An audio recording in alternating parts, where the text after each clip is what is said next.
no nos reconoceríamos, no podríamos reconocernos en eso. Nos ganaría la extrañeza, nos ganaría el desconcierto, quedaríamos anonadados, quedaríamos estupefactos con lo que está pasando, pensaríamos si es un sueño, que es lo primero que se pregunta Gregor Samsa, ¿no? Esto no será un sueño, pero inmediatamente empieza a ver y ve que la habitación es su habitación y empieza a ver indicios de que no se trata de un sueño, sino de la realidad.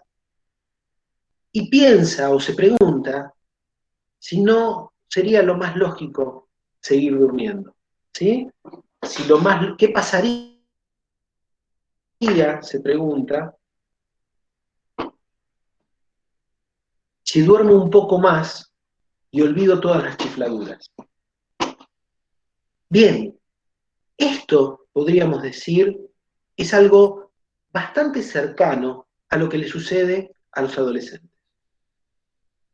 Los adolescentes, no voy a decir que se despiertan un día y están convertidos en un monstruo, pero lo que sí les sucede es que en algún momento empiezan el desarrollo corporal, la aparición de los caracteres sexuales secundarios, fundamentalmente, este nuevo cuerpo con nuevas aptitudes, esta irrupción real, esta irrupción determinada biológicamente por la especie, genera un desconcierto y un desequilibrio en términos psíquicos, de forma tal que no se tienen las categorías psíquicas necesarias, es decir, se tiene psíquicamente un cuerpo que ya no se tiene en lo real. Psíquicamente,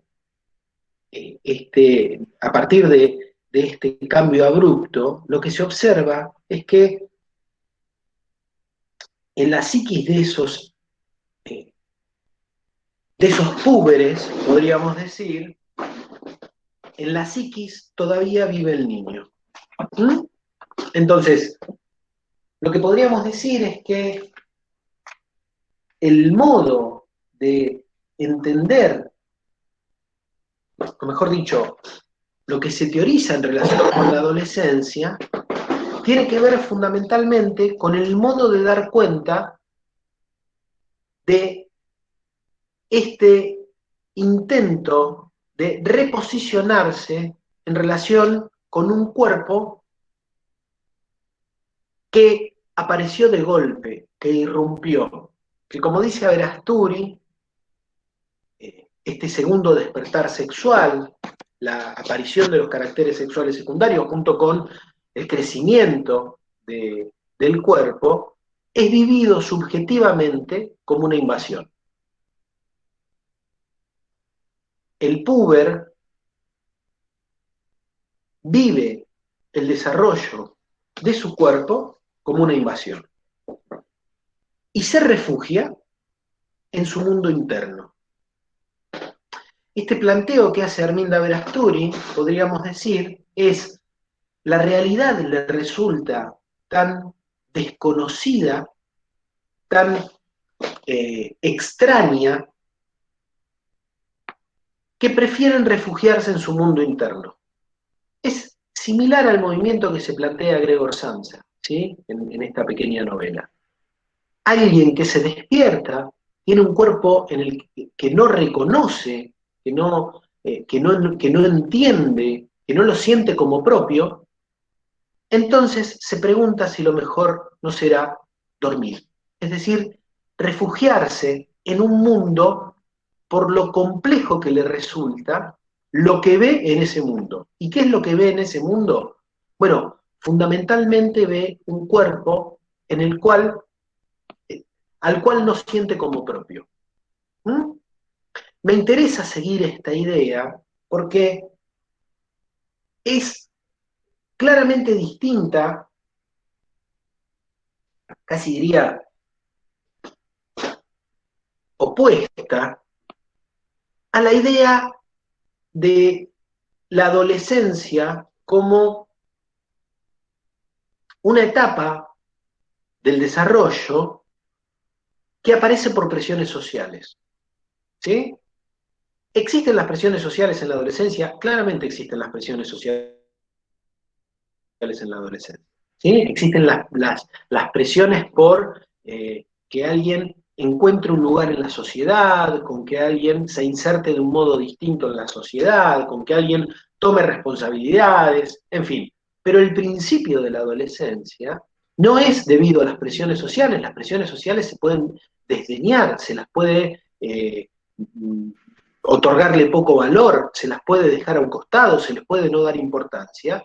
Sin embargo, el comienzo de la adolescencia, es decir, la irrupción puberal, tiene que ver justamente con esto, con algo de lo cual, con algo que irrumpe, que es vivido como una invasión y que no le deja escapatoria al sujeto. O mejor dicho, en principio la única escapatoria posible que podríamos pensar que tiene ese sujeto es volver a dormir. Se levanta y en la realidad hay un cuerpo que no reconoce, que además es su cuerpo, pero que no entiende, que no comprende, que no sabe utilizar, ¿sí? Gregor Samsa no sabe qué se hace con esas patas que le parecen ridículas, pequeñas en relación con ese caparazón y con ese abdomen abultado y qué sé yo, lo que describe Kafka. ¿Sí?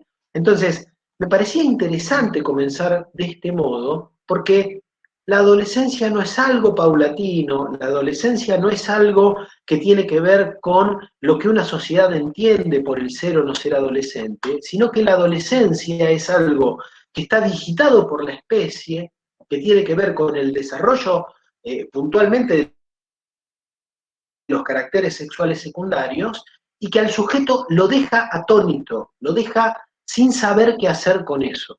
En realidad lo que vamos a plantear es que la pubertad es esta irrupción no elegida en la que no hay posibilidad de anticiparse y que la adolescencia, estrictamente, será el modo singular en el que cada quien acomoda esta irrupción puberal. Entonces, la pubertad como esta irrupción de un nuevo cuerpo que se vive en términos de invasión, que se lo siente como desconocido, que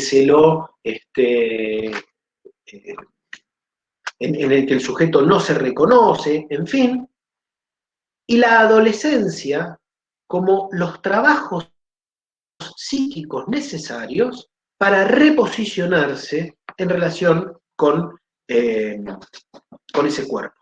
¿Mm? Casi podríamos decir, la adolescencia será la forma en la cual se podrá portar ese cuerpo, se podrá tener ese cuerpo, se podrá, se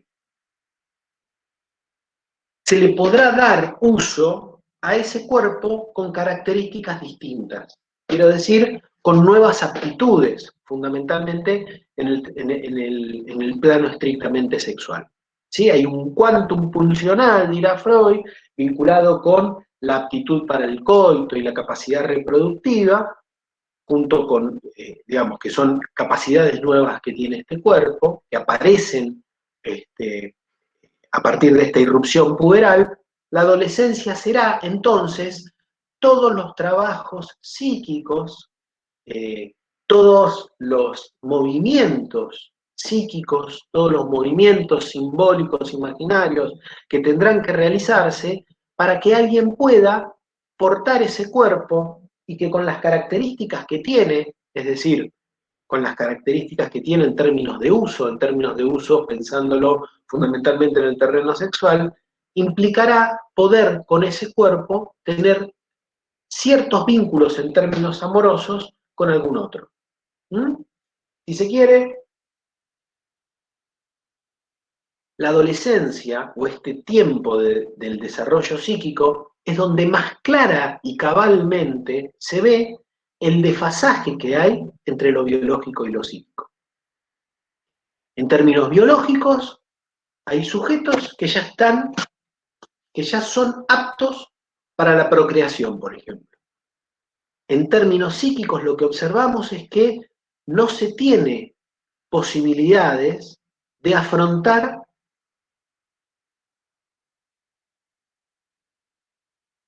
esas capacidades que el cuerpo ya tiene.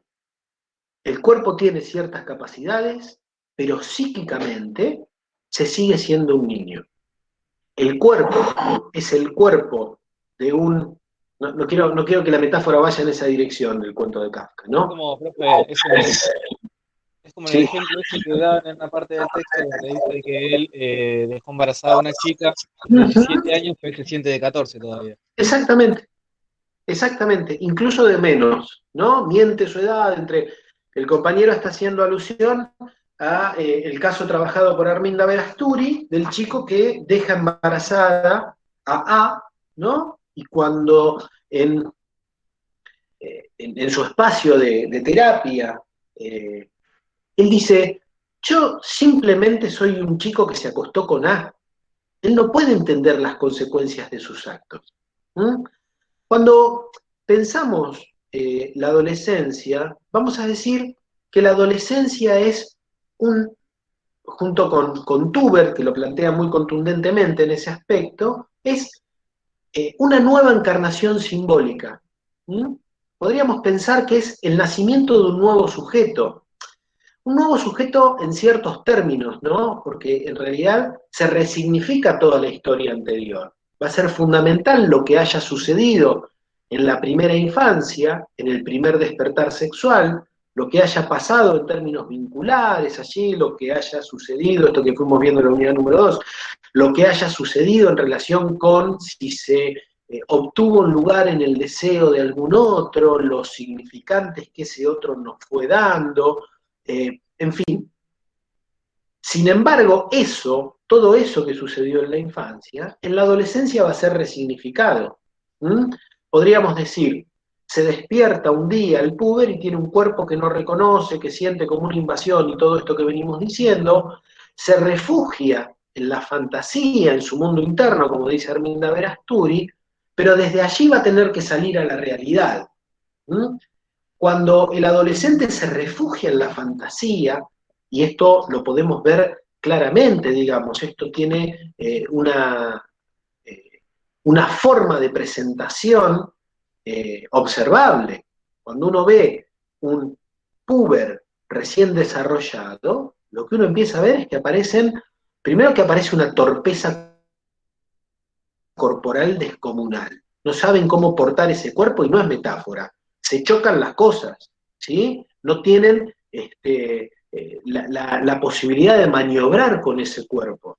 No sé si ustedes han tenido vínculo con sujetos en este momento del desarrollo, pero son torpes, son terriblemente torpes. Se chocan los muebles, no saben si pasan por un lugar, tienen una idea de su cuerpo, tienen ciertas representaciones vinculadas con su cuerpo que no tienen que ver con el cuerpo que tienen.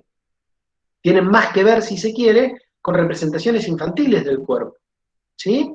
A ver, lo que estamos queriendo decir es muy común en estos momentos del desarrollo que uno vea muchachos y muchachas con cuerpos claramente desarrollados jugando a juegos infantiles, por ejemplo. ¿No? Esto va a tener diferentes connotaciones. Por un lado, da cuenta de qué cuerpo se tiene en términos psíquicos, y por otro lado, también aparecerán ciertas defensas, como bien plantea Arminda Verasturi, vinculadas con querer conservar eso. Hay un debate bastante interesante vinculado con esto, que tiene que ver con un término que circula bastante actualmente, que es la preadolescencia, ¿no? Cuando pensamos desde esta lógica, cuando pensamos desde la lógica que traemos del pequeño fragmento de la metamorfosis de Kafka, lo que estamos invitando a pensar es en este modo abrupto, en esta irrupción abrupta que no se puede anticipar, decíamos recién. ¿Qué quiere decir que no se puede anticipar? No es lo mismo tener la teoría sobre el crecimiento que tener el crecimiento. ¿Sí?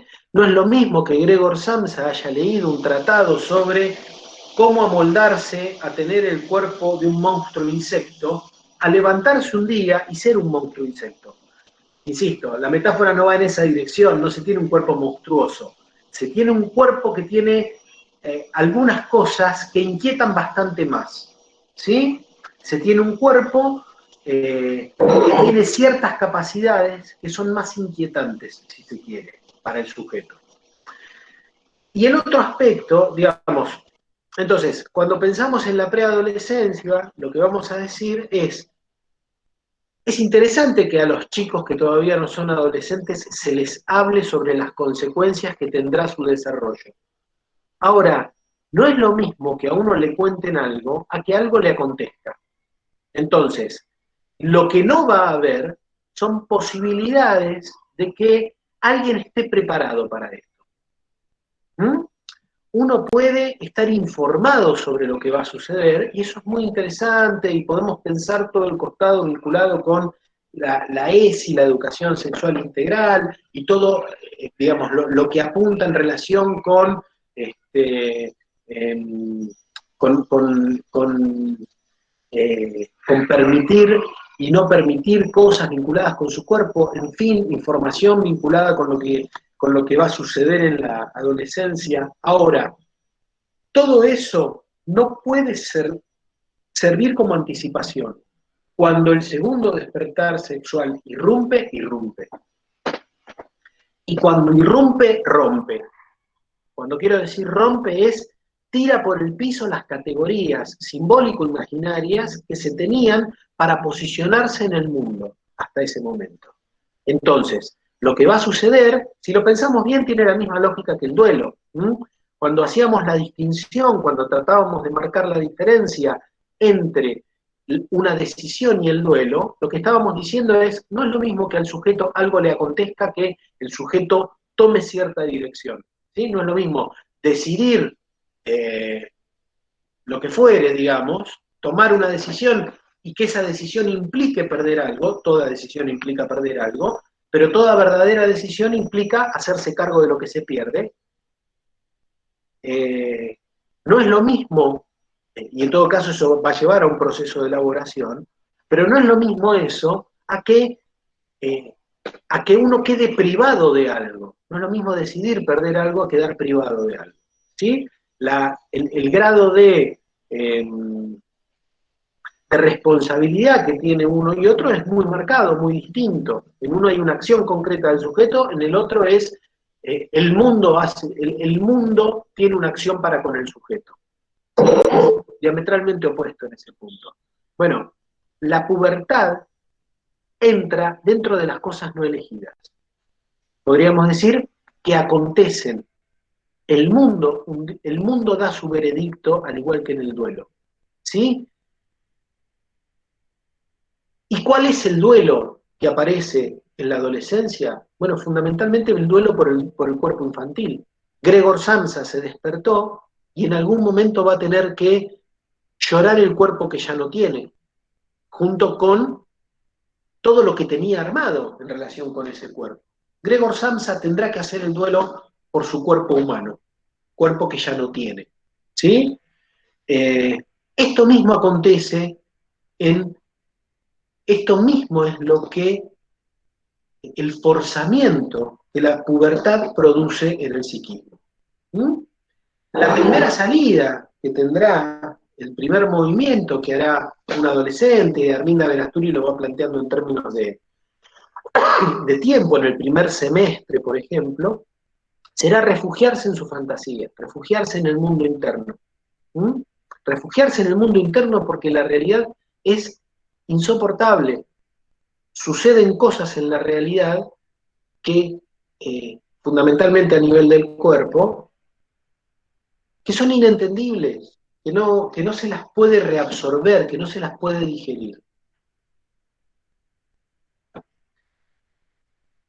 La prueba de realidad del crecimiento de su cuerpo podría verbalizarse así. No soy un niño. He perdido mi condición de niño. Bien. Entonces,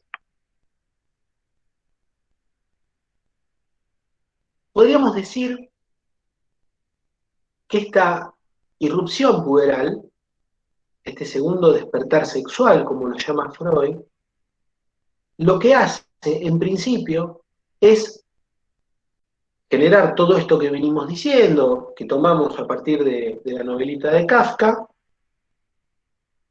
Pero además, irrumpe la muerte. ¿Qué quiere decir que irrumpe la muerte? Que le acontece una muerte al sujeto. Le sucede la muerte de su cuerpo infantil. Entonces, irrumpe un cuerpo con ciertas capacidades diferentes, con un quantum pulsional distinto, pero a su vez irrumpe la muerte. Pero no la muerte como teoría. No es que los adolescentes ya son grandes, entonces tienen ciertas capacidades cognitivas que no tienen los niños, entonces entienden que la muerte tiene determinado estatuto. No, se topan con la muerte, se chocan con la muerte. La muerte aparece como, como irreversible porque algo murió. Cuando digo algo murió, es el cuerpo de niño murió. ¿Por qué los adolescentes están ensimismados? ¿Por qué los adolescentes uno les habla y no le dan mucha bolilla? ¿Por qué se los ve por momentos angustiados con cosas de las que no pueden dar demasiada cuenta? ¿Por qué se los nota tristes a los adolescentes? Bueno, pues por esto, porque hay una cantidad de trabajos que se le imponen al psiquismo que causan, en principio, por ejemplo, causan los mismos afectos, causan que se tenga el mismo humor, que se tenga el mismo vínculo con el mundo que tiene alguien que está de duelo. El mundo parece como pobre. Cuando hablan de la bulia que tienen los adolescentes, de la falta de voluntad, de la falta de ganas, de la falta de iniciativa, bueno, pues eso en gran medida se explica por los trabajos psíquicos que están realizando.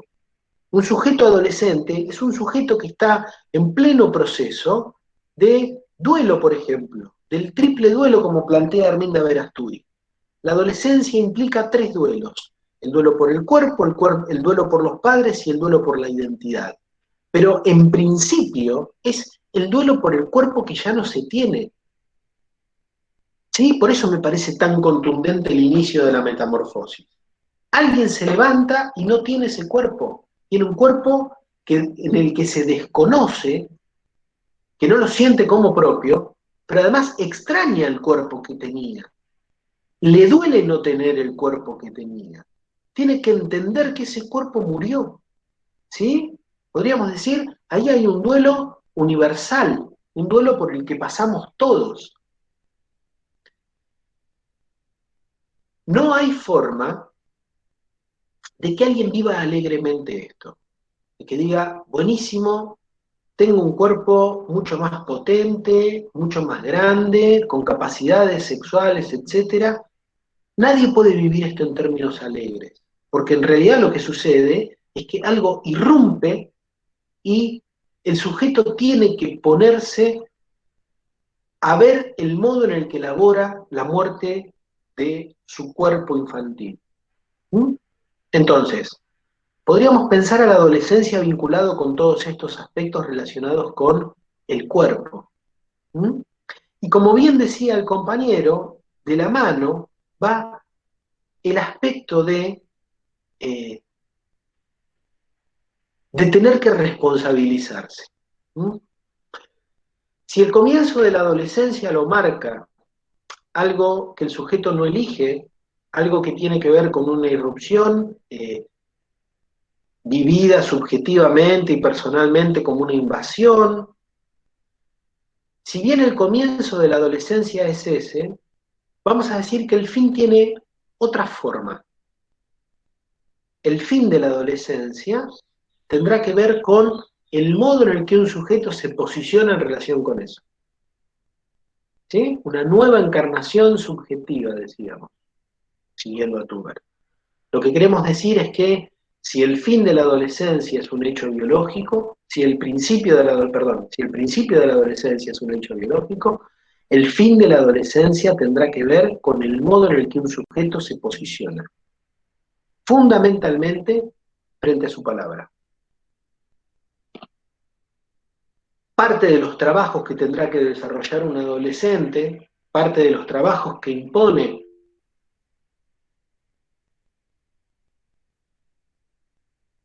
Bien, acá dicen, vamos a tomar esta pregunta, me parece interesante. Pero hay niños que esperan ser más grandes, o cuando llegan es cuando la niegan o la sufren. Sí, claro, si uno le pregunta a los niños, a un niño preadolescente, ¿vos querés ser más grande? Va a decir que sí, porque no tiene ni idea lo que es eso. ¿Sí? Ahora, en el momento en el que eso acontece, porque se va a armar una idea de que está buenísimo, tiene más libertad, los padres lo dejan hacer tal cosa y tal cual, digamos, tomemos a Calarco. Calarco plantea que algo fundamental para que la infancia como representación social no se pierda es que los padres le digan a los niños, todavía no, ¿no? Que le den una moratoria, que le digan, bueno, todavía no tenés edad para esto, no tenés edad para trabajar fundamentalmente, dirá Calarco, y no tenés edad para consumir, ¿sí? Para decidir qué querés comprar y qué no querés comprar. No tenés edad todavía. Entonces, lo plantea como un punto interesante esa moratoria, decirle, bueno, ahora no, cuando seas más grande, ¿sí? Entonces, ¿cómo viven los niños esto? No les gusta ni medio, es parte de la crianza, es parte de una buena crianza. Sí, decimos que es interesante como sujetos no dejarlos ni a merced del mercado, ni hacerlos trabajar, ni los pibes cartoneros, ni los pibes consumidores, ¿sí? Ahora, lo va a vivir diciendo que yo quiero ser más grande. Ahora, es la idea que él tiene de ser más grande, es una idea previa. Ahora, otra cosa es atravesar eso.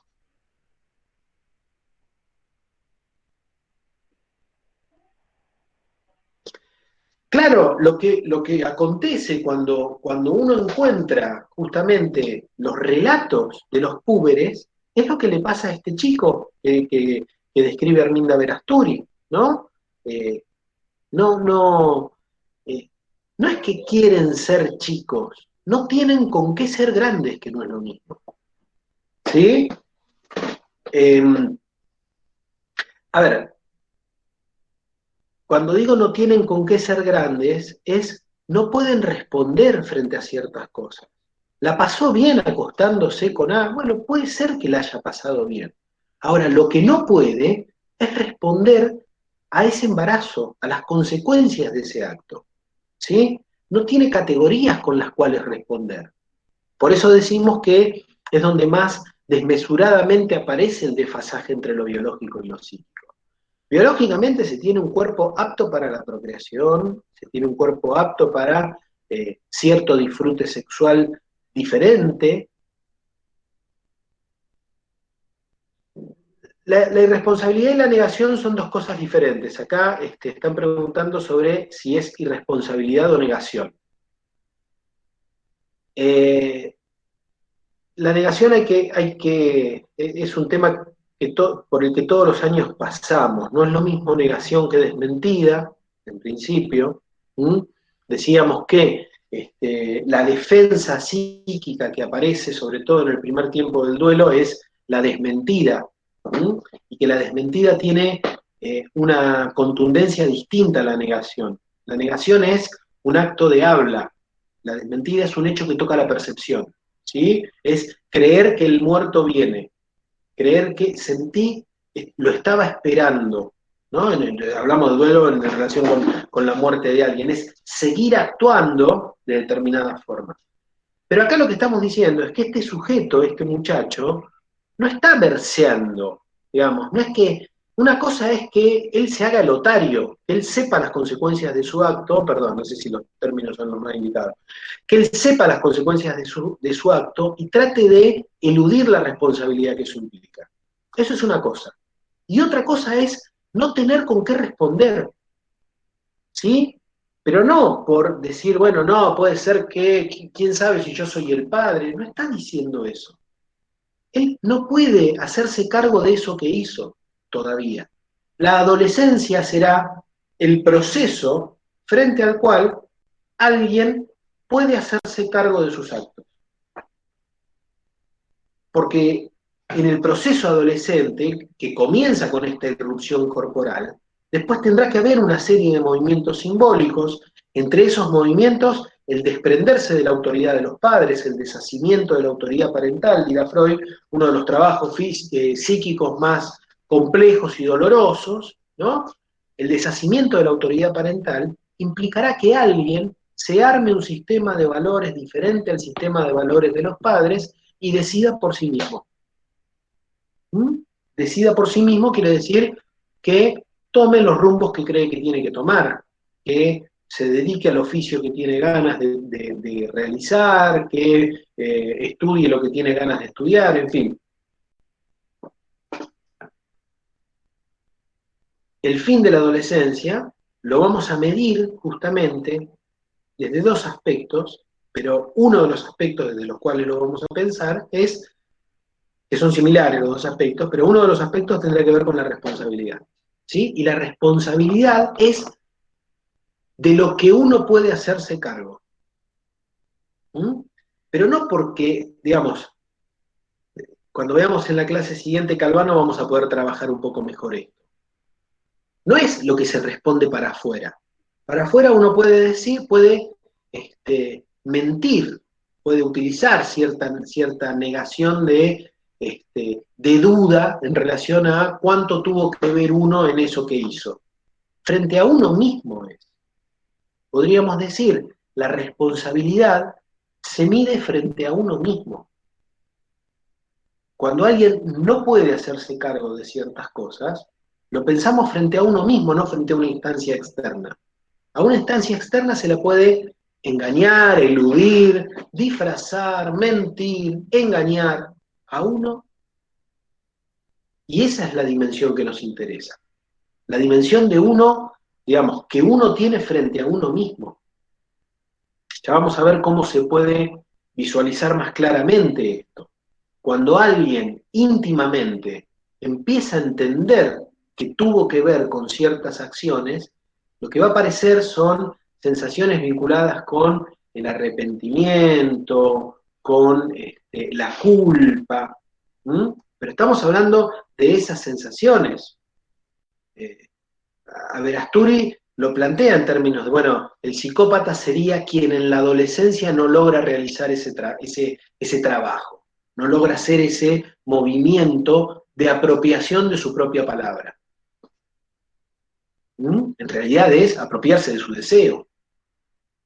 Es entender que uno hace acciones que tienen que ver con el deseo de uno y que uno pone en juego su deseo posterior a la adolescencia fundamentalmente en el plano social. ¿Sí? Vamos a pensar en el plano amoroso y en el plano social vinculado con lo laboral, ocupacional, vamos a cuestionar lo vocacional, porque tiene una lógica contraria a la del deseo, pero vamos a decir es alguien que podrá poner en juego su deseo en esos ámbitos, en el ámbito amoroso y en el ámbito social, en lo que tiene que ver con con algo vinculado con un surco relacionado con lo productivo, digamos, en estos términos, con la inserción. Inserción en este aspecto, ¿no? Insertos socialmente estamos desde pequeñísimos. Bien. ¿Cuál es la diferencia que vamos a encontrar? Vamos a trabajar en un ratito a ver Asturi. Pero vamos a marcar un contrapunto entre lo que plantea Elgarte. Yo sé que es difícil de entender esto, que uno entiende a un sujeto como, en estos puntos, como siendo responsable ya. Cuando hablamos de adolescencia es eso, lo pensamos entre el niño y el adulto. A veces hay adolescentes que vinculados con, que se comportan frente a ciertas acciones como niños. Cuando uno increpa a un niño y le pregunta ¿por qué hiciste eso que hiciste? A veces el niño no tiene cómo responder a eso. Estaba jugando, te puede decir. ¿Sí? El juego, el jugar, en ese caso, es claramente que no puede hacerse responsable de eso que sucedió. Lo pensamos frente a una macana, por ejemplo, pero también lo podemos pensar frente al deseo. Un niño es alguien que no puede hacerse cargo de su deseo todavía. No puede hacerse cargo, no puede tomar las directivas de su vida. Un niño no puede elegir cuánto chocolate comer. Le pasaría una intoxicación terrible. Un niño no puede marcar los límites, no debe marcar los límites. Es fundamental que por el cuidado de los niños nosotros digamos hasta dónde tal cosa, hasta dónde la pantalla, hasta dónde el chocolate, hasta dónde de la calle, hasta dónde los dedos en el enchufe, qué sé yo. ¿Sí? Entonces, en ese movimiento podríamos decir, la adolescencia es el movimiento de, en relación con su propia palabra y con su responsabilidad, de dejar de ser niño para pasar a ser un sujeto. Winnicott planteará que es el movimiento de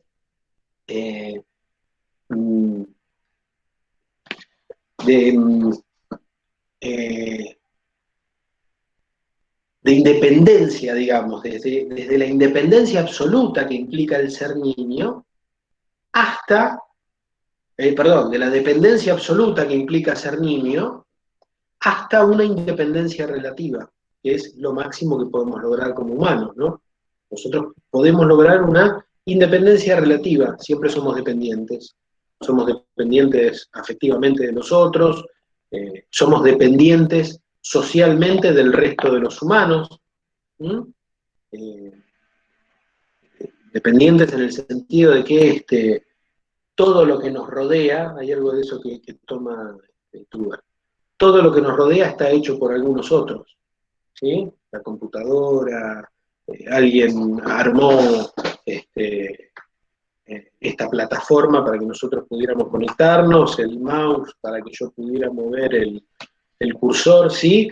Somos dependientes, si fuera por nosotros solos no lograríamos la comodidad que tenemos, entonces somos dependientes en términos económicos y vinculados con las cosas, necesitamos de los otros para subsistir, necesitamos de lo que produce una comunidad para tener cierta comodidad, y somos dependientes en términos afectivos, somos dependientes en términos, somos relativamente independientes, para decirlo de otra forma, en términos sociales, y relativamente independientes en términos afectivos. ¿Sí? Bien, ahora, desde la dependencia absoluta que se tiene cuando se nace a la independencia relativa, en gran medida en la adolescencia se da un movimiento bastante importante en relación con eso. ¿Sí?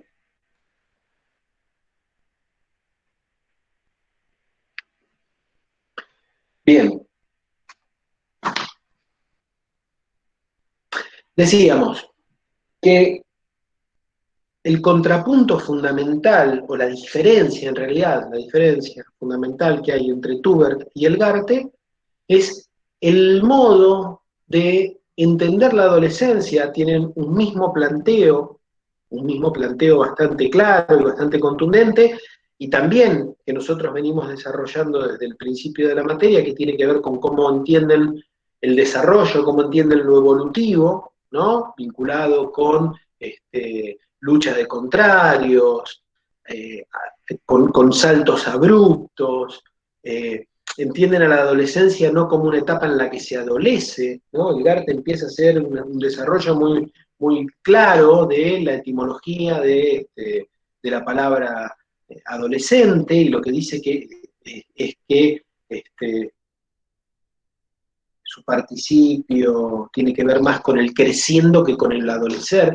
No es que al adolescente le falta, solo podemos decir que al adolescente le falta si nos posicionamos en cierto modo, en cierta ideología, dirá Tuber, que sostiene que la adultez es el punto de arribo. Esto sostenido desde cierto mito de la edad adulta, donde a la edad adulta se arribaría, después de ciertos movimientos, a una etapa de relativa calma, donde hay una homeostasis, digamos, hay un funcionamiento homeostático de cierta tranquilidad. Esto lo que plantean tanto Tuber como Lagarde es, bueno, eso es un punto engañoso, es mentiroso, ¿no?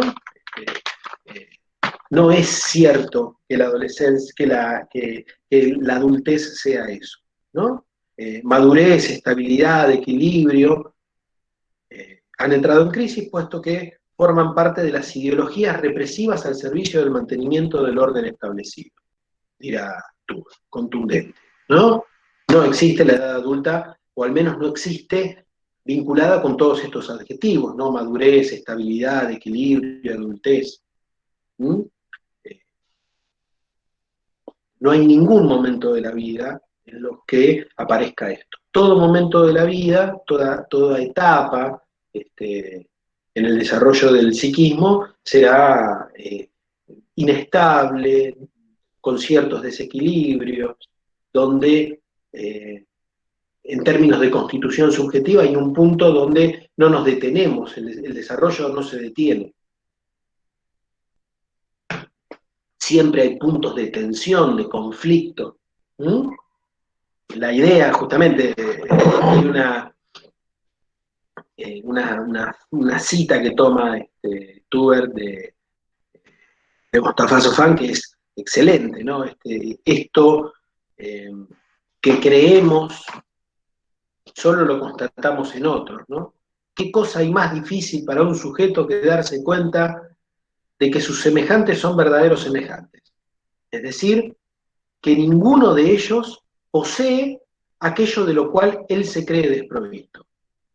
Todos armamos un otro, decimos en la ficha de subjetividad y tiempo, todos armamos un otro al cual le suponemos que tiene eso de lo que nosotros creemos que somos carentes, que sabe hacer con lo que nosotros no podemos vernosla, o no le terminamos de encontrar la vuelta. Bueno, eso es un armado nuestro, es un armado neurótico, ¿sí? De un otro que sabría cómo hacer en el plano amoroso, en el plano sexual, en el plano laboral, etc. Es una construcción, ¿sí? Lo construimos desde nuestra neurosis. Sostenemos que nosotros somos fallidos, indecisos, poco maduros, inestables, con un equilibrio muy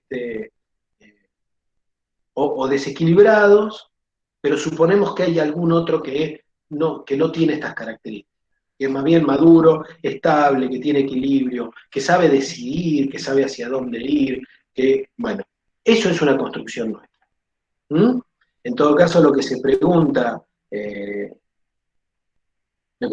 Tuber es, ¿y cuál sería la consecuencia si nosotros echamos por tierra esta idea de que habría un otro completo? Creo que sería útil dejar de pensar en términos de etapas, ¿no? Y dejar de pensar en la edad adulta como ese punto de arribo.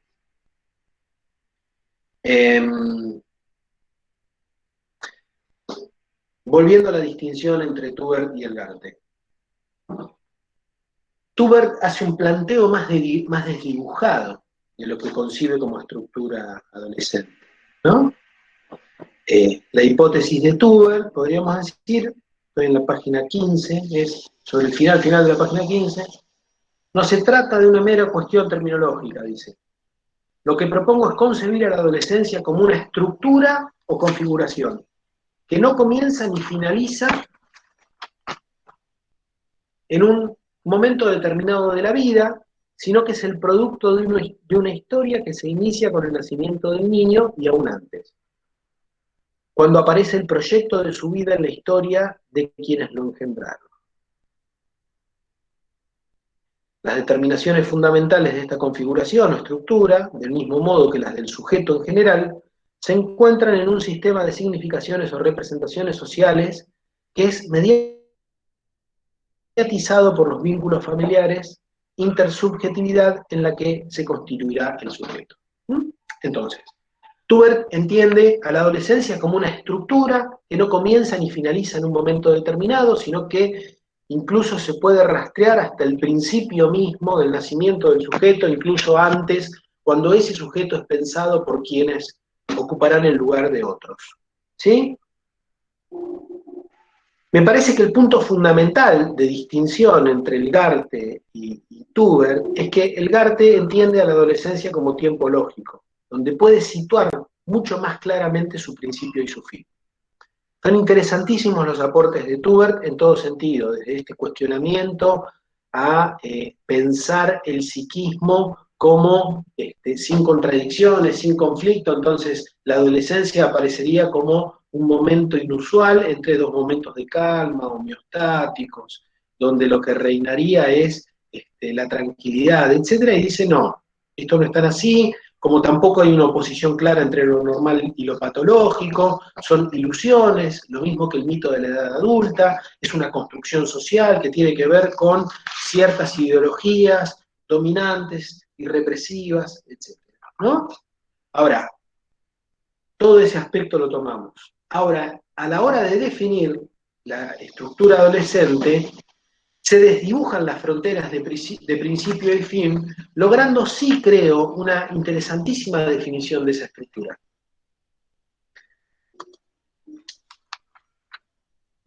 Vamos a leer a Tubert. Dice,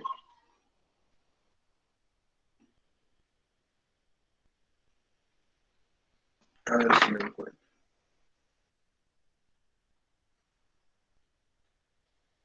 Según mi parecer, en la página 19, hay una contradicción que aparece como tema central en la adolescencia. La oposición entre vida y muerte. Ya sea que estos significantes nos remitan a las pulsiones freudianas, gran modelo funcional, o la progresión-regresión. El redespertar de la sexualidad, la constitución de la genitalidad, se opone y al mismo tiempo coincide con la irrupción de la idea de muerte como irreversible y definitiva, en tanto que para el niño la muerte aparece como algo vagamente reversible. ¿Sí? Es lo que hablábamos hoy del cuerpo. ¿Por qué aparece como irreversible la muerte en la adolescencia? ¿Por qué los temas centrales que instala la adolescencia son sexualidad y muerte? Bueno, porque el sujeto se topa con la muerte. Tubert hace una comparación bastante contundente en relación con cómo piensan la muerte los niños. Dice, los niños piensan la muerte en términos de reversibilidad. En cambio, los adolescentes la piensan como irreversible e inexorable. ¿Sí? ¿Qué está diciendo ahí? Y lo que agrega es, los niños que tienen algún tipo de enfermedad o que han tenido vínculo, que se han topado con la muerte antes de la adolescencia, van a tener una idea de muerte similar a la que tienen los adolescentes o los adultos. Entonces, lo que queremos decir es que la muerte en la adolescencia no es una teoría, es algo con lo que uno se encuentra, que tiene consecuencias en términos psíquicos. ¿En qué sentido tiene consecuencias? En principio, caemos en la cuenta de que somos seres finitos, pero no en términos intelectuales. Nos damos cuenta que se nos murió algo nuestro, se nos murió el cuerpo de niños que traíamos, con los que estábamos más o menos acomodados. Entonces, la muerte aparece como real en términos de que irrumpe. Ya no es la idea de, oh, somos mortales. No, nos topamos con nuestra propia mortalidad, con algún aspecto de nuestra propia mortalidad. Eso tiene efectos que se lo podrían leer en Tubert en términos de castración, pero no de el dolor narcisista de que somos finitos, sino de que ahí empezamos a estar, a partir de la adolescencia, muy complicados con el tiempo, con el deseo, con las elecciones.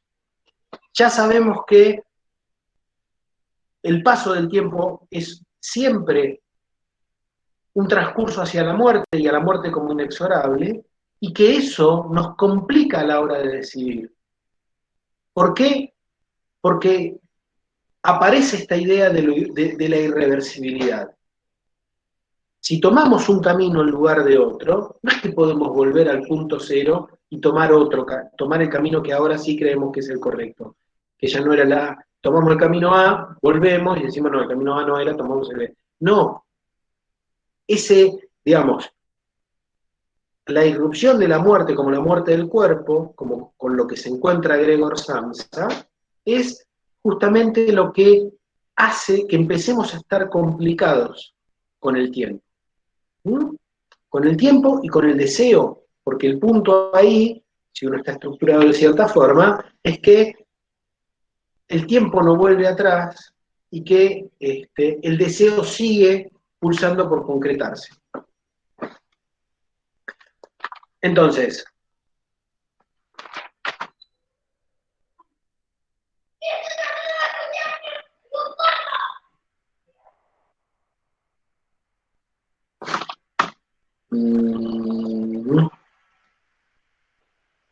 propongo considerar a la adolescencia como una estructura mítica en la que es crucial el enfrentamiento con la muerte, desde la sexualidad y en la sexualidad misma. Esto es así tanto para el adolescente mismo como para aquellos que tienen una vinculación directa con él. ¿Sí?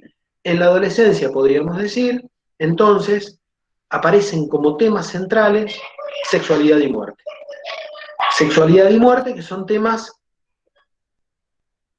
para los cuales encontraremos algún tipo de resolución parcial, pero nunca encontraremos la última palabra. Nunca encontraremos un modo de, justamente, de solución. ¿Mm? Es un poco lo que plantea Elgarte cuando dice la adolescencia es, en el mejor de los casos, tramitable, nunca superable. La infancia no caduca nunca, no desaparece nunca, lo infantil, diríamos nosotros, no desaparece nunca, y la pubertad es algo superable, no es algo superable, perdón, sino en el mejor de los casos, tramitable.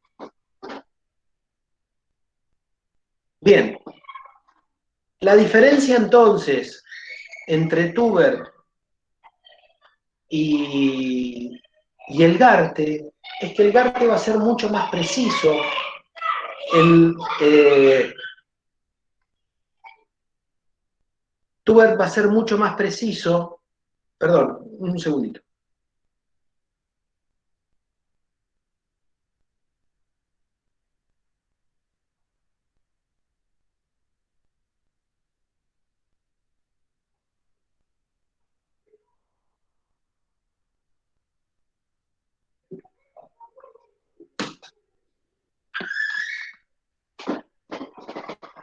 Bien, lo que decíamos entonces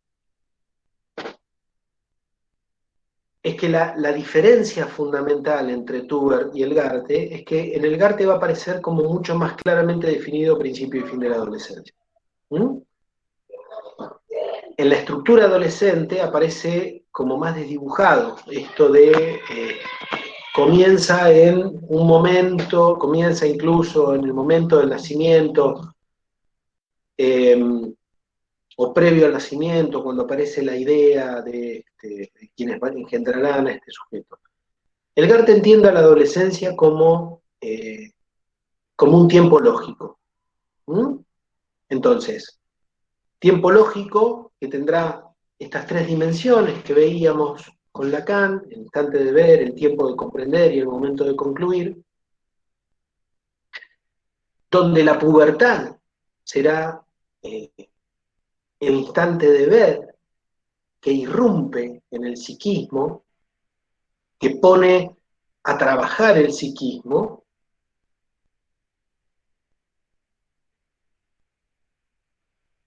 El tiempo para comprender tendrá que ver con todos los trabajos que implica la adolescencia,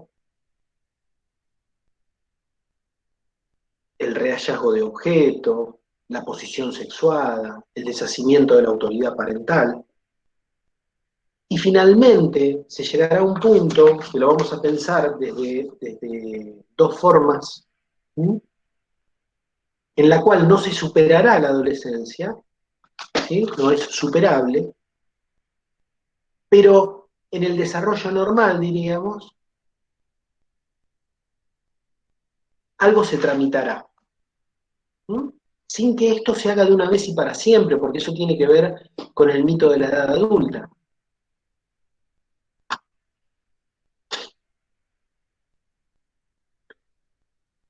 Entonces, el fin de la adolescencia lo vamos a pensar de dos modos distintos.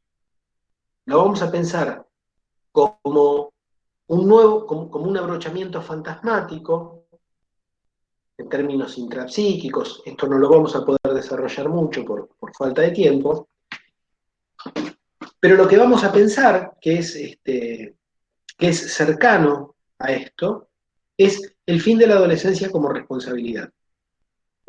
Esto que Tuber. A ver, el planteo de Tuber, la hipótesis fundamental de Tuber tiene que ver con lo que concibe ella como la estructura adolescente. ¿Sí? Entiende la estructura adolescente en estos términos. Tiene dos aspectos la estructura adolescente. Uno, cómo se lo sitúa. Entendemos a la estructura adolescente como que no tiene un principio y fin precisos, que se puede pensar como que comienza a desarrollarse incluso en las representaciones que los padres, podríamos decir, los otros tengan de ese sujeto que advenirá, es decir, todos los deseos que se tienen en relación con ese sujeto, que después se le transmiten y qué sé yo. Entonces, de Tuber, de la estructura adolescente, no vamos a tomar tanto el modo de situarlo temporalmente, sino fundamentalmente cómo entiende ella el vínculo entre sexualidad y muerte. ¿Mm? Es decir, entiendo la estructura adolescente como el enfrentamiento con la muerte desde la sexualidad y en la sexualidad misma. Podríamos decir, si tomamos como un punto único, que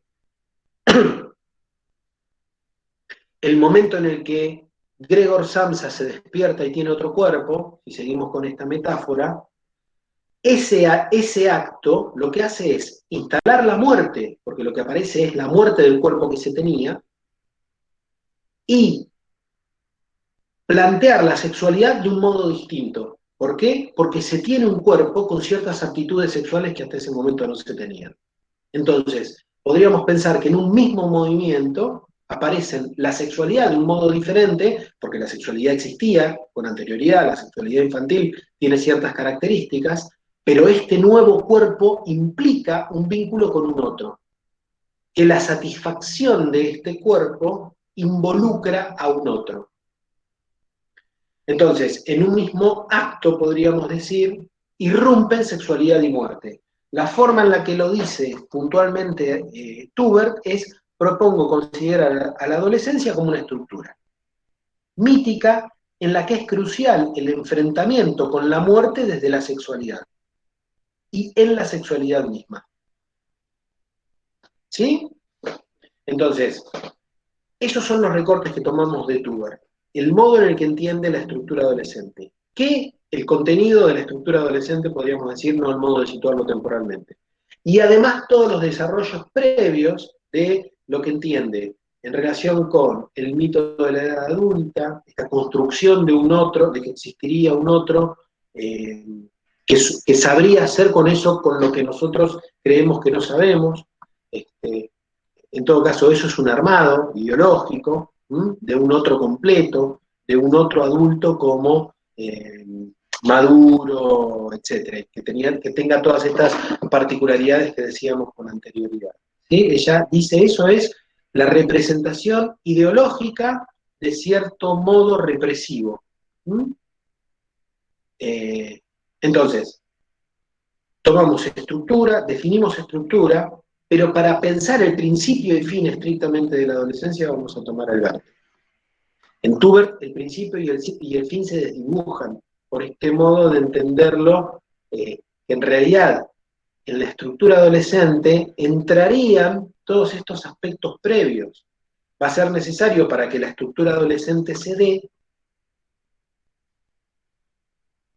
que ese sujeto haya sido deseado, ¿no? Algunos de los aspectos que venimos viendo en relación con la constitución subjetiva.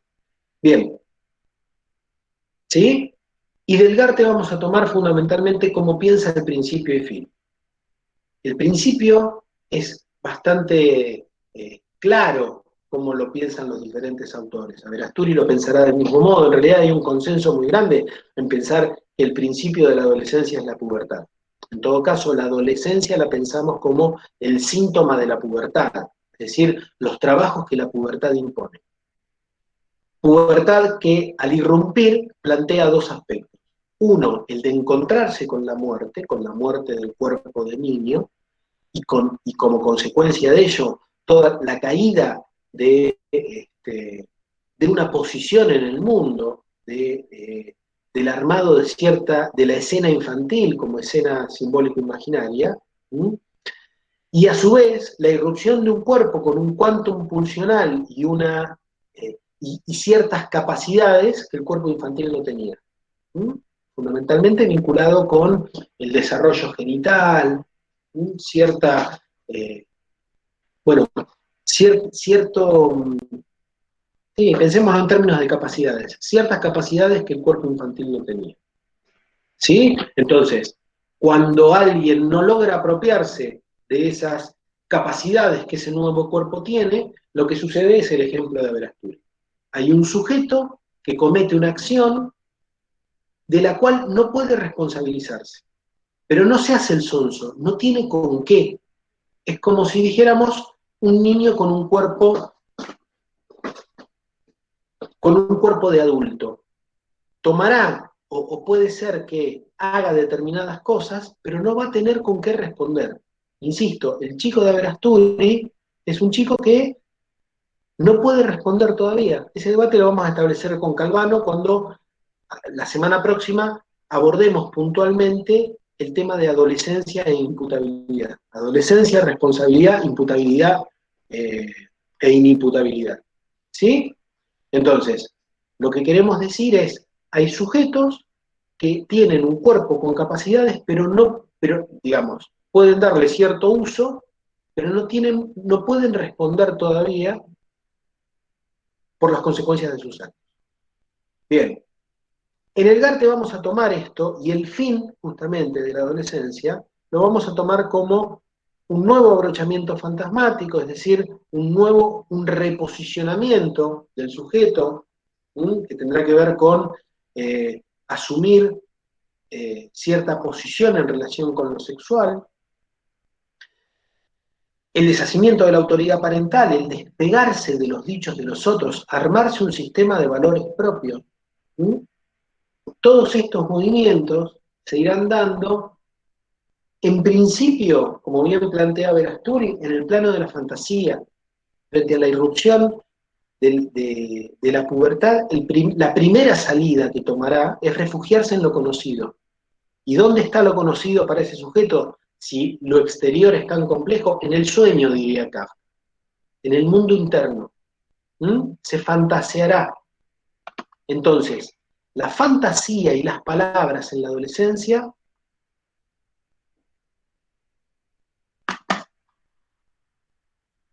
perdón,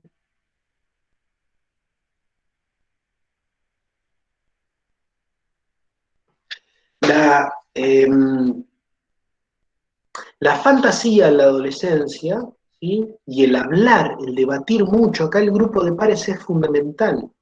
En el grupo de pares los adolescentes lo que hacen es retirar las catexias, digamos, la importancia libidinal que tenían los padres e ir llevándola hacia otros lados. Muchas veces a maestros, padres de compañeros.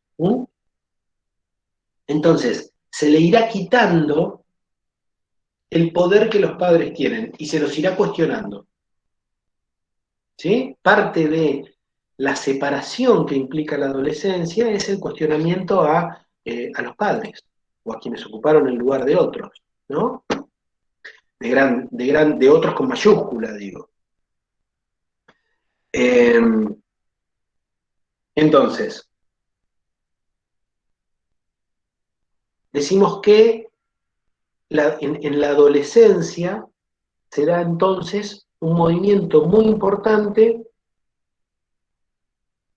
de pensamientos, de fantasías y de hablar. La palabra para el adolescente es como la acción, dice Verasturi. Hablar de amor es lo mismo que amar. Se necesita hablar mucho y se necesita en este recorrido para poder pasar de la fantasía a la realidad. Entonces, ella lo llama como un periodo autista, perdón, autismo defensivo. ¿Mm? Verasturi dice que es esto que se pregunta Gregor Samsa, ¿no? Y si me meto en el sueño, si uno se mete en el sueño, sale de ese cuerpo que no reconoce, que no siente como propio. Se sumerge en algo conocido, se puede soñar más o menos con lo que uno quiera. ¿Mm? Los sueños diurnos, las fantasías, uno fantasea más o menos las cosas que quiere, que tiene ganas. Se fantasean, desde la lógica de los sueños diurnos, cosas que se quieren, que están vinculadas con el deseo. ¿Mm? Entonces, se soñará que se tiene el cuerpo que se quiere, no el cuerpo de un insecto. ¿Mm? De un, como dice Kafka, de un monstruo insecto. ¿Mm? Entonces, autismo defensivo se refugia en la fantasía y en la fantasía se empiezan a producir cosas, se empiezan a producir movimientos. ¿Mm? Esto va de la mano, dirá Verasturi, de una actividad masturbatoria muy intensa, donde la actividad masturbatoria en la adolescencia tendrá fundamentalmente las características de la negación de la necesidad de otro cuerpo. ¿Sí? Se sostendrá esto que plantea Verasturi de la bisexualidad. ¿Mm? Se pensará que no se necesita de un otro. Es lo que empieza a complicar la sexualidad adolescente y la sexualidad adulta, implicarán, desde este punto de vista, la necesidad de otro cuerpo. Y eso complica, eso trae serias complicaciones. Entonces, en este recorrido, desde el autismo defensivo, refugiarse en el mundo interno, meterse en la fantasía, meterse en el sueño, qué sé yo, como recorrido típico podríamos decir, cada época va a ir marcando algunas diferencias, pero como recorrido típico podríamos decir que lo que se da es grandes enamoramientos de imposibles.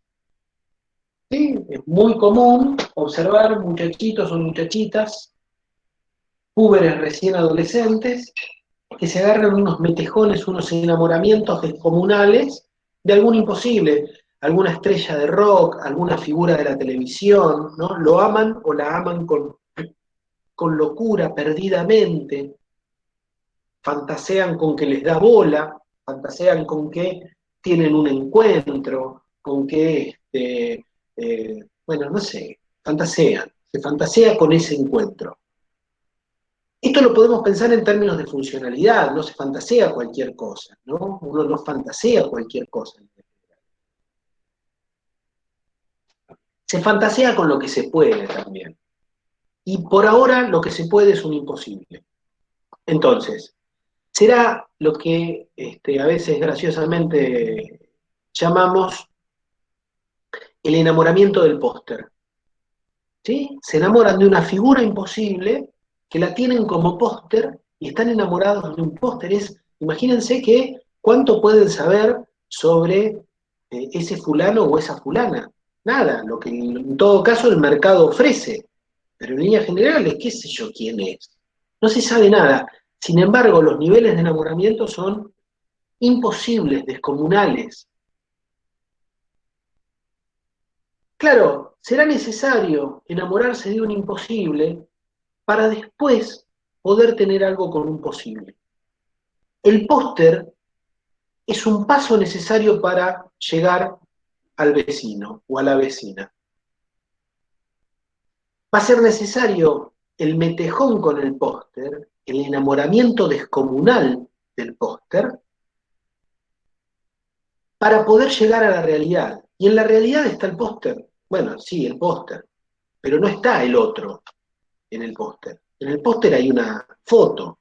El póster es muy antiguo, discúlpenme, ¿no? Lo podríamos pensar en relación con las redes sociales, más bien, ¿no? O en relación con alguna figura, hoy podríamos pensar alguien reconocido en alguna de las redes sociales y qué sé yo, entonces se lo mira, se lo sigue, se trata de saber todo sobre ese sujeto, y ahí se pone en juego todo el amor, qué sé yo. Primero es en términos claramente visuales, o fundamentalmente visuales, y ese movimiento es interesante y es constitutivo, podríamos decir, es funcional, porque desde ahí se podrá empezar a pensar en, eh, en que el otro, el de carne y hueso, el que se tiene cerca, el vecino, decimos, o la vecina, tiene algunos aspectos que no están nada mal. No tiene la belleza del youtuber o de la figura de rock o de cine o de lo que fuere, no importa qué formato tenga este, cada cultura y cada momento del desarrollo de la tecnología nos va a ir dando diferentes posibilidades para albergar esto, pero en definitiva lo importante es su funcionalidad. Entonces, se va a pasar de ese gran metejón a la posibilidad de tener algún encuentro un poco más concreto con alguno o alguna que ya no son ideales, son de carne y hueso, pero que son concretos. ¿Mm? Entonces, primero va a haber que hablar mucho de esto. En el grupo de pares se hablará de amor, se armarán teorías. Va a haber alguno o alguna que está un poco más avanzado porque tiene un hermano que ya sí tuvo algún encuentro o que él mismo tuvo algún encuentro, entonces será el encargado o la encargada de decir en qué consiste eso, desde qué es dar un beso hasta qué forma tiene determinada parte del cuerpo del hombre o de la mujer, o qué es lo que le gusta a los hombres o a las mujeres, o qué es lo que le gusta a los adolescentes, o bien, no importa si caemos desde el psicoanálisis, entendemos que el encuentro y el arreglo que se tiene que buscar entre la pubertad y la adolescencia es con el otro sexo, ¿sí? Pero siempre el sexo en relación al sujeto es otro sexo, no importa la elección sexual que se tenga, si se es hetero, si se es homo, si se es bi, si se es tri, si se es lo que se quiera, no importa ahí las clasificaciones. Cada época va a marcar clasificaciones, va a decir lo que está bien y lo que está mal y qué sé yo, pero la verdad es que el sexo para el sujeto, el sexo como irrumpe en la adolescencia es siempre otro sexo. ¿Mm? Se tenga la elección que se tenga, eso no importa. En realidad ahí se está forjando la elección. La elección sexual se está resignificando una elección infantil puesta en juego en el Edipo, se va a resignificar sobre una elección ya hecha y se reelegirá un objeto. Tendrá que tener ciertas características, entonces es particular porque nos encontramos con un objeto en el afuera que nos deslumbra, cuando en realidad cumple con las características que nosotros ya habíamos forjado previamente en nuestro psiquismo. Es un encuentro que en realidad es un reencuentro. Cuando empezamos a conocer un poco mejor cómo se eligen a los objetos sexuales, de hecho en algunos sujetos es muy claramente, siempre se elige del mismo modo, a veces con las mismas características físicas, ¿no? Van teniendo diferentes parejas y uno ve que siempre tienen las mismas características. Entonces, ahí lo que se puede observar claramente es que no tiene que ver con un encuentro externo, sino que se encuentra en la realidad algo que ya estaba prefigurado. Esto desde ya es inconsciente, ¿no? No tenemos la más pálida idea. Nosotros encontramos algún otro que nos deslumbra. No, encontramos algún otro que nos deslumbra si es que en la adolescencia hicimos todos estos trabajos de los que estamos hablando ahora. Si no, no podríamos encontrar algún otro que nos deslumbra.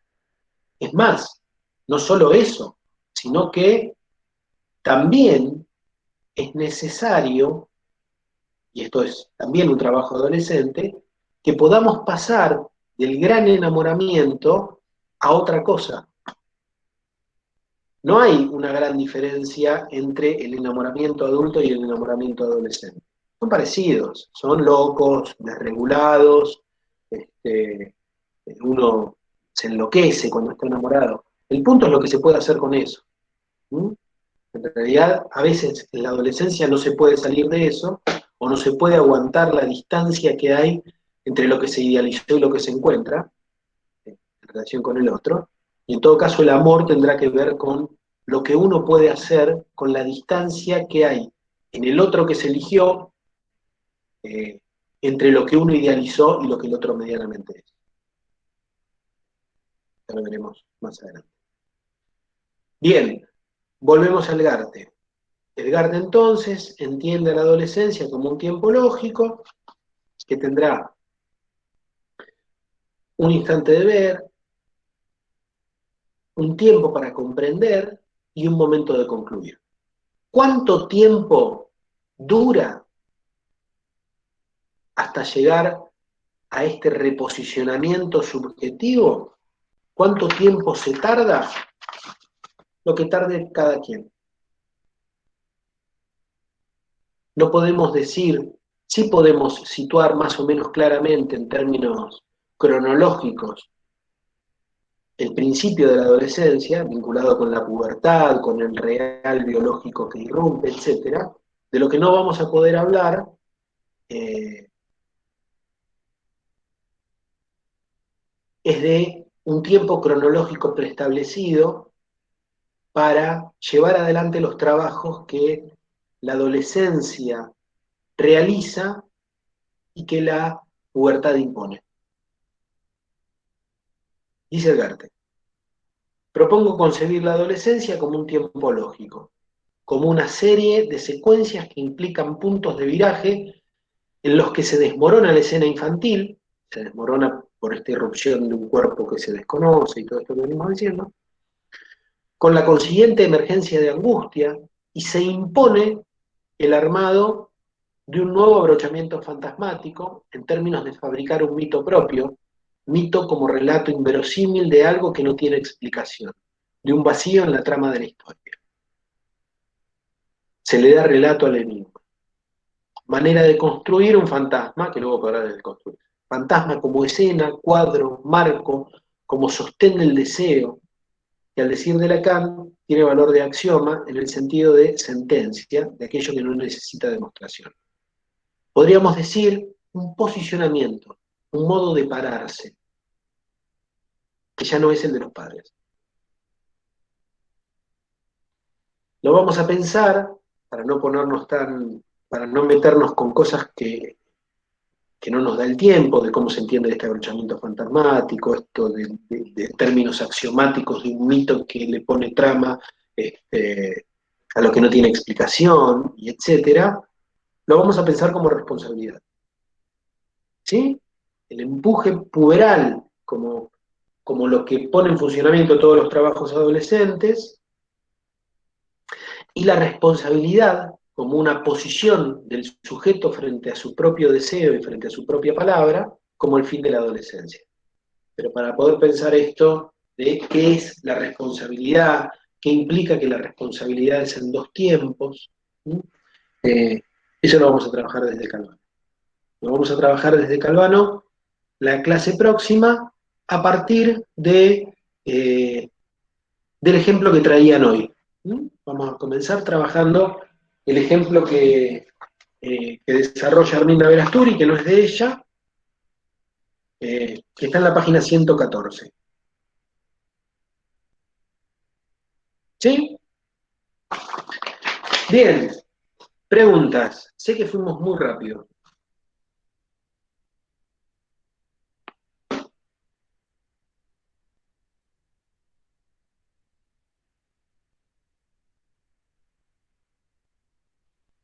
¿Dudas? ¿Consultas?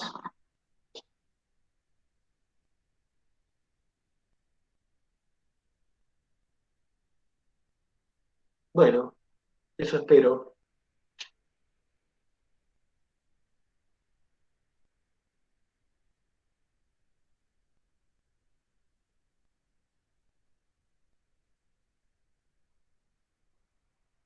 Se toma la responsabilidad.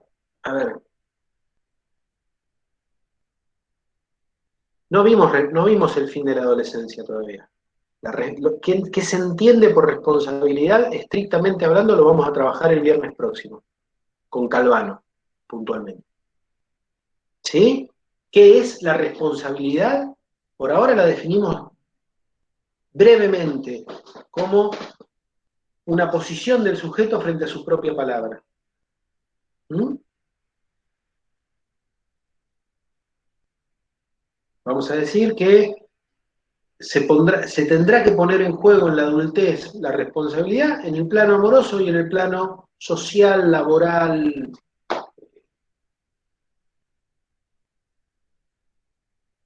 vocacional no quiero decir, vamos a decir ocupacional en lugar de vocacional. Ya veremos por qué. Pues está en íntima vinculación con la responsabilidad. Sí, por ahora vimos irrupción puberal. Tomamos la metamorfosis de Kafka como ejemplo claro de lo que sucede a partir de que aparece otro cuerpo. Cómo hay que acomodarse a eso y cómo eso introduce dos aspectos. El de la sexualidad de otro modo porque se tiene otro cuerpo y el de muerte porque uno tiene que hacer un duelo porque ya no tiene ese cuerpo que tenía hasta ese momento. Por eso tomamos como ejemplo el de Gregorio Samsa. ¿No? Gregor Samsa se levanta un día y es otro. Queda atónito, pero fundamentalmente queda triste, perdió. ¿No? ¿Dónde está el cuerpo que yo tenía? El cuerpo siempre pone a funcionar el psiquismo, siempre hay desencuentros, desfasajes entre el cuerpo y el psiquismo. El cuerpo es psíquico, ¿no?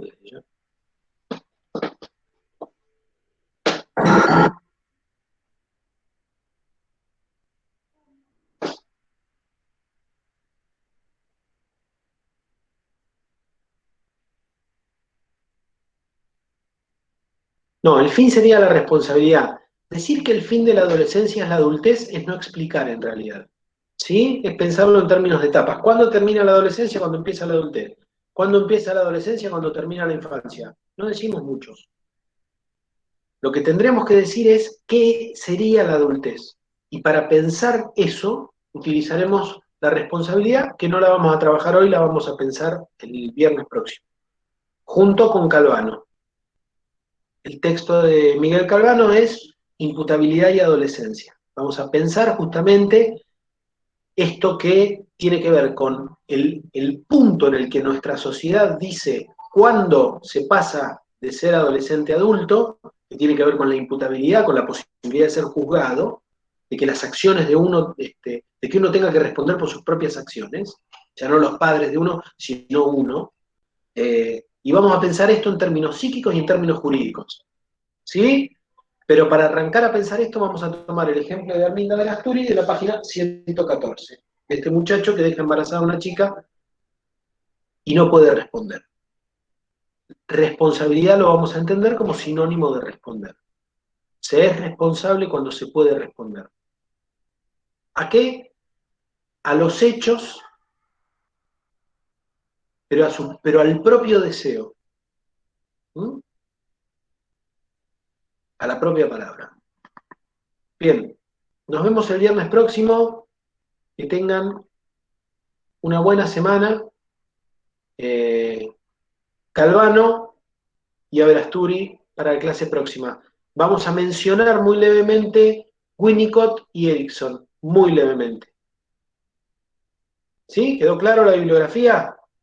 Fundamentalmente Calvano y Verasturi, algo de Erikson y la sociedad y Winnicott y el papel de los adultos frente al adolescente, la confrontación. Buena semana.